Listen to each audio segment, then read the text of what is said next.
Hey guys, this is OddOneGaming and today's video is sponsored by Dragonheir Silent Gods. If you do not know yet, Dragonheir Silent Gods is an amazing fantasy RPG game that has some D&D mechanics that I've been playing for quite a while now, and you know, it's definitely worth giving it a shot. So if you do not know, Dragonheir is the second blockbuster released by Nuverse, the distributor of Marvel Snap, which I'm quite sure most of you already know about Marvel Snap, and you can start playing this game today. It was launched on the 19th of September globally, and there's plenty of platforms you can play it on. You can download it on mobile, on Android, and on iOS. For the iOS systems, it has been adapted to iOS's newest technology, so you can play the game at its fullest using that. At the same time, you can play it on PC by downloading it through the Epic Game Store, and it's also going to come to Steam, I think, later on this year.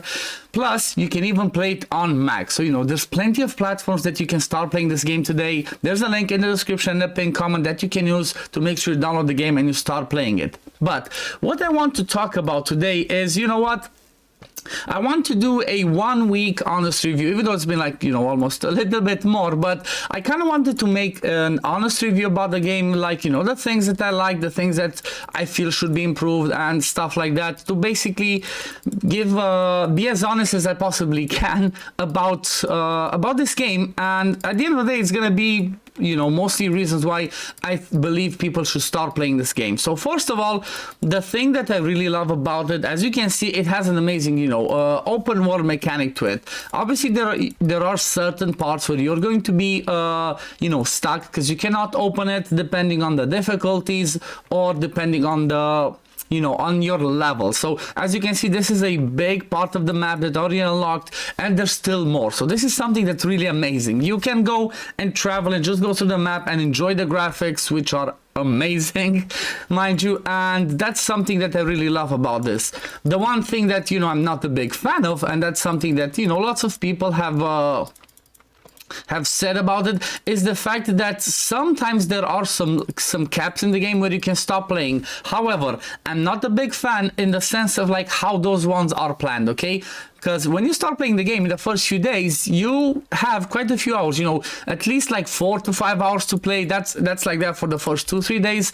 However, I think it was on day 3 or 4 where you're basically capped at a battle that you cannot beat unless you have like I don't know, lots of leveled up champions, and you basically, I guess, paid would be the right way to call it, to upgrade a few more champions. And that's over here on this map on Aquitaine. Like day 3 or 4, there's an ooze monster over there, which you need to get some crystals to weaken it, and that's how you're going to be able to beat it. But otherwise, you know, it's pretty fun, it's pretty awesome, because like I said, there's always plenty to do. There's always things to interact on the map. So that part of it is, I'm not the biggest fan. Then when it comes to the gacha mechanic of it, you know, the summoning events, there's actually not several, but 2 ways that you can do summoning. So we have the dice over here. We have the Heliolite summons, and then we have the Starlight invocation, which basically have Starlight, Stone dice, and then you have Heliolite dice. So these are the first ones that you can do summonings with, and you get a ton of Starlight Stone dice. Like, they're throwing these at you left and right, and I guess the good thing about these is the fact that you can get, you know, every 35 Starlight die, you are guaranteed to get an epic, and epics are amazing in this game. At the same time, rares are amazing in this game. It's not like, you know, if you do not get legendaries, you cannot pass content. Yes, legendaries are going to be a little bit better. However, there's tons of great champions that are actually good. So as an example, I have a second channel where I do daily content on Dragonheir. If you go and check that one out, you're gonna see that I'm making a ton of videos on actual good rares, good epics, free-to-play ways of beating the content. So that transitions me into like the next subject, and that is the fact that, honestly, for the sake of the PvE side of it, okay, for just passing through content and dealing content, I believe that this is like the most free-to-play friendly gacha that I have ever played. Even though it does not specifically, you know, categorize itself into the gacha genre, I still believe this is the most free-to-play one, because, you know what, as a simple example, like, okay, I do have my legendary and stuff because this is my main account. I played in the closed beta. I have all the progress saved from there, all the heroes, so yes, I'm a bit more advanced. However, if you just look at your adventurer, at the free tank Horus, at the free healer that you get in Hexandra, Plus, they give you a chest that you can choose another free rare where, you know, you can get Sigrid, you can get Anna. All of them are amazing heroes. So it's very easily a free-to-play game. And that's something that I really love about it. Even though, you know, there's going to be lots of people that say like, oh, yeah, but you don't get as many healer-like dice that give you, you know, that these ones are the ones that on the 35th one guarantee your legendary.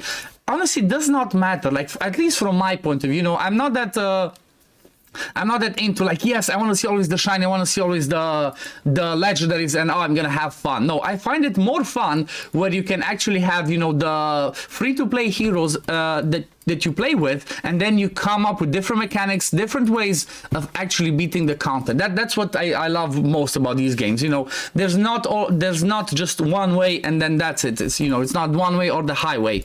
However, when we go on the flip side of this, I wish there was like a little bit more healer light die that was given. Like a few examples that I could think of is the clan boss. Okay, so if you go over to the temporal vortex, which is the clan boss side of things, they throw a ton of rewards. Again, depending on the levels, you're gonna see the challenge reward. So let's say at the top one, okay, number 4, it takes you a while to get there, kind of like, you know, the same as in Raid Shadow Legends. It takes us a while to get to Nightmare or Ultra Nightmare to be able to have a chance of getting legendary Sacred Shard, sorry.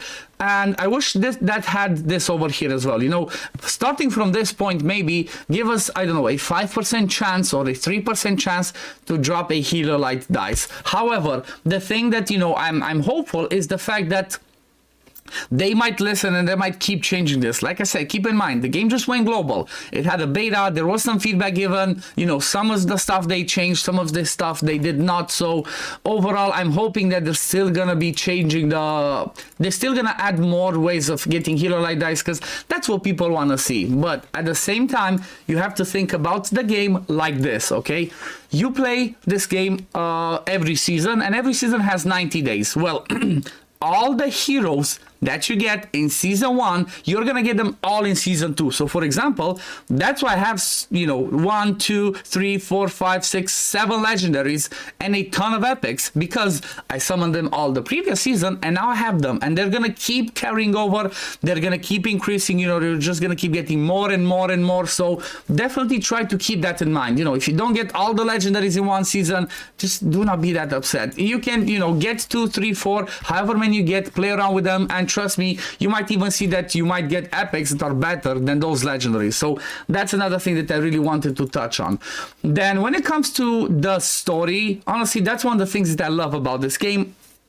Again, that's something that is part of the D&D side of it. You know, when it comes to, like, you know, Dungeons and Dragons, for people that have done that, I know it's really popular in the US, but what's the most fun part about that? Well, it's the storytelling. You know, somebody that's, I think it's called the Dungeon Master. I don't know that much because, you know, I'm not from the US, but from what I've seen, it's like, you know, the Dungeon Master is the one that creates the story and talks about it. And well, when it comes to that, this game has an amazing story. I'm not the biggest fan usually of lore, or don't have the time to go through all the stories, but this one I have actually went through all of the story. And the fun thing about that is on the next season the story will continue. So, you know, you do a certain part of the story, the next season I think there's gonna be like a quick recap of season 1 story, and then season 2 is gonna get more story.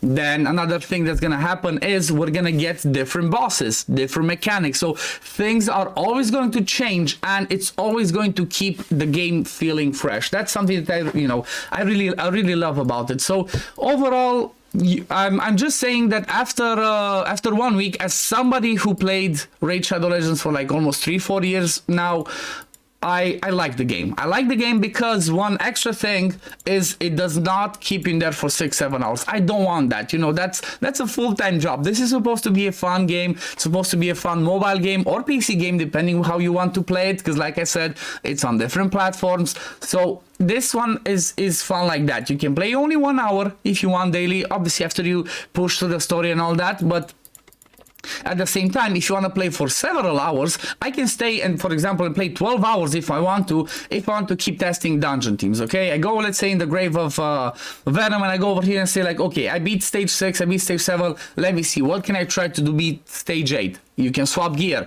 you can build some different champions. Swapping gear is free. That's something that I love. I wish that was the thing in Raid as well, but in rated slot, in here it is. So I can go and test several things as much as I want if I do want to stay playing this game. But yeah, like I said, overall, as a 1 week honest review, you know, from, like I said, a raid player's perspective, because I played this more in the closed beta, but looking at the global launch, I'm really happy, because one thing, again, that I want to mention is they added more free stuff. You know, this one was not in there. You get a ton of free stuff. It's the bottom one you purchase, it's like a battle pass, but then the top one, you get a ton of free stuff. So trust me, there's a lot more than it used to be, and I do believe that this game is gonna continue to improve because it has massive potential. Again, like I said, this is the second blockbuster from Nuverse. They also distributed Marvel Snap, so I'm quite sure they're gonna fill in those shoes and they're gonna like make all of us, you know, enjoy the game, love it, and constantly improve it. But yeah, again, if you do want to start playing Dragonheir Silent Guns, there is a link in the description and in the pinned comment of this video. Again, you can download it on mobile, on Android, on iOS devices, and again, it has been adapted to iOS's newest technology, so you're gonna take full advantage of that.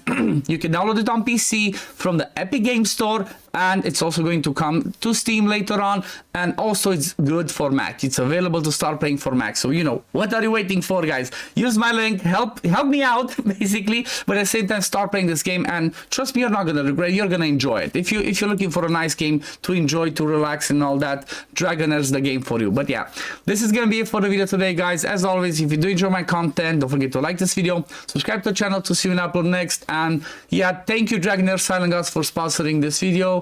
And yeah, take care everyone, peace, love, see you in the next one, bye guys.